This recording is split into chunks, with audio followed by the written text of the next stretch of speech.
Welcome to World of Cinema Reviews. This is Frank the Vamp, and I got a very special edition today because we're going to talk about a brand new film. I usually don't do this, and it's going to be part of my guilty pleasures because it's an American film. But I was just so impressed with it that I just had to talk about it. And we're going to talk about 300: Rise of an Empire. And let me just say right off the bat, 300, the original film, is one of my favorite films. I just love it. I love the visuals. I love the wars.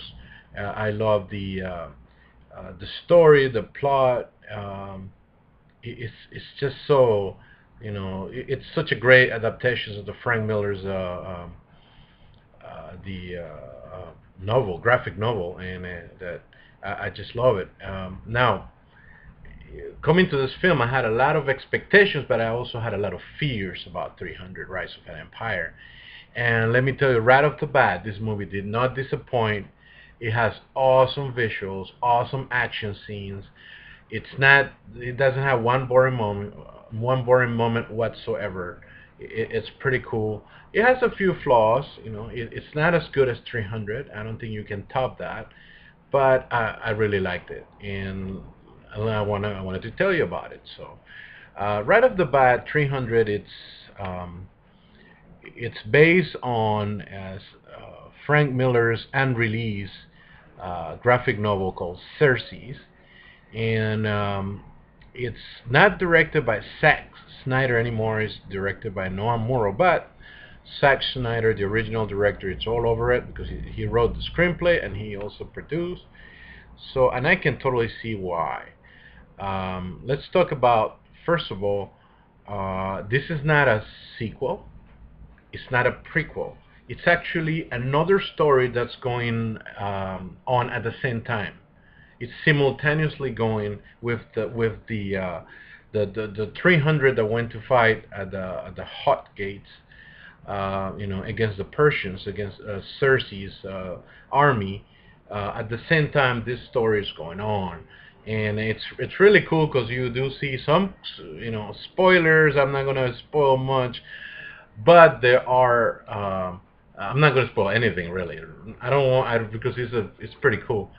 Well, maybe just a tiny bit. There are a few people that come back, and and you can actually see sometimes the progress of the first movie alongside this one. So it's pretty cool. I liked how they connected it, how it made it seem very natural and real, and this is how it goes. Well, first of all, this movie is starring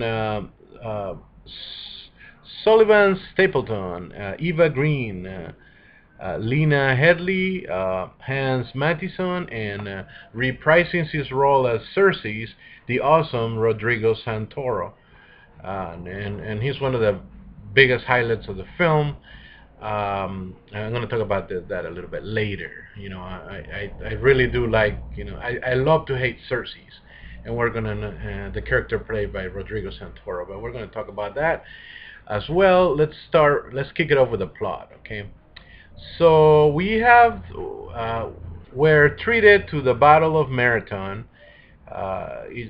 in which King Darius, which is Cersei's father, is killed by General Themistocles, played by Sullivan Stapleton, of Athens. And basically, the story shows you, that happened many years ago, before the battle at the Hot Gates, and Xerxes, his son, grew up to really hate the Greek, and he's told by his the last dying words, of his father, actually not to fight the Greeks because it's going to be his demise. But there's another character, which it plays a big role, which this woman, which basically she is a Greek that was kind of like abused and terribly, raped and by some bad hoplites uh, years and years ago from Greece, and she was kind of taken as a sex slave and was left for dead, but she was rescued by the Persians, and they learn to she learns to hate the Greeks so badly, but she learns to fight, and Darius, the king, takes a liking to her. Her name is Artemisia, played by Eva Green, and this is the woman that she tells Xerxes that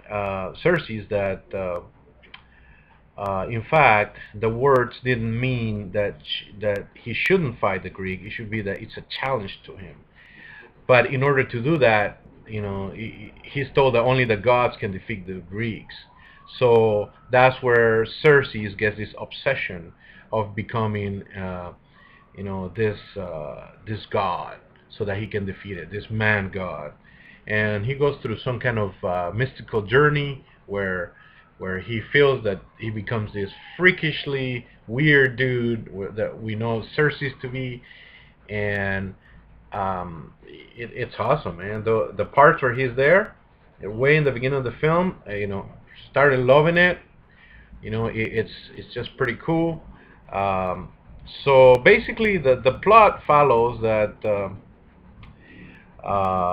Themistocles, he has to fight, the Persian navy to defend Greece, and I love the naval strategy, the fights at the water. They're awesome. There's some great strategy. The fights on land still my favorite, though. I mean, the special effects second to none. I say they may even be better than the original 300 because we have better technology now. And man, it's so bloody. It's just an extremely graphic film. Both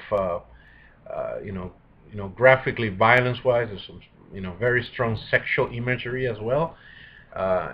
So but it's well done. I mean, it's not done for cheap thrills. It's done for the purpose of showing the horrors of war, and it's a tale of revenge. It's a tale of hatred, and at the same time, when Themistocles, what he's doing is he's fighting the Greeks. He right before he does that, he requests the aid of Queen Gorgo, which is reprised her role by Lena Headey, and she's told that Themistocles comes to talk to Leonidas, but Leonidas has already gone to fight them.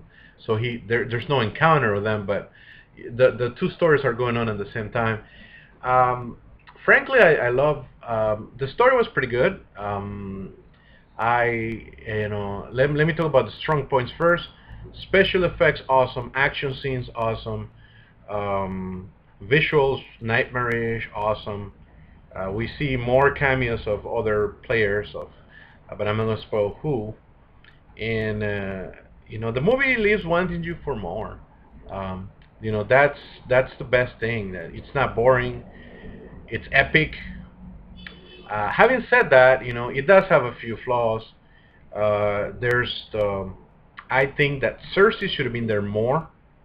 Uh, you know, it's the woman, Artemisia. She is shown way more, and I think that the character of Cersei is just way more interesting. That's personal opinion. I think he should have been there more. That's one of my gripes, a small one. And I can say that it's not as this involves more of the Greeks trying to unite the whole Greece, including Sparta.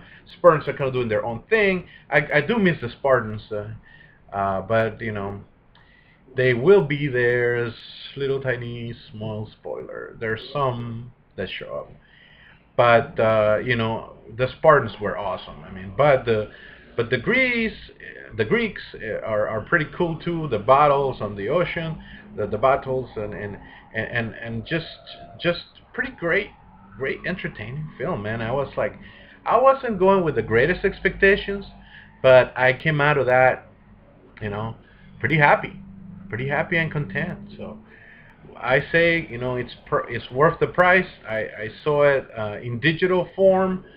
I didn't see the 3D version. I'm not sure it's worth it, but you know, I guess I don't know. Maybe you see the blood splatter on you, or splatter on your 3D glasses. I don't know. I didn't see it 3D, but I don't think you. I didn't miss it. There's very few films that I think 3D does a great favor to. Best one I can think of is Avatar. Avatar without the 3D is not as great. You really should see Avatar in 3D. There's other films that are complete waste, of 3D technology. This one, I don't know. I haven't seen it. Tell me your opinions if you like the film, if you didn't like it. I'm not. This is a very rare occasion where I wanted to talk about, and this is a guilty pleasure. It's an American film, and I thought, why not throw in something relevant and of today? And once in a while, I try to mix it up and give you. So, I think that definitely, highlights. I did like the fighting scenes. Like I said, I like Sullivan Stevenson, Stapleton. I'm sorry. But I love the original Leonidas. Better. And there's no replacing that. So the original 300 will always be my favorite, but this one, it's a pretty good, I can't call it a prequel, can call it a sequel. I would say a 300 based movie, side quest, I don't know how you want to call it, but I would say watch it, have a good time at the movies, and I sure hope they make more, and they include Rodriguez and Toro Moore. But great popcorn movie, lots of fun. 3 thumbs up, 2, 3. And you guys have a great weekend. Take care. Bless. Enjoy the movie.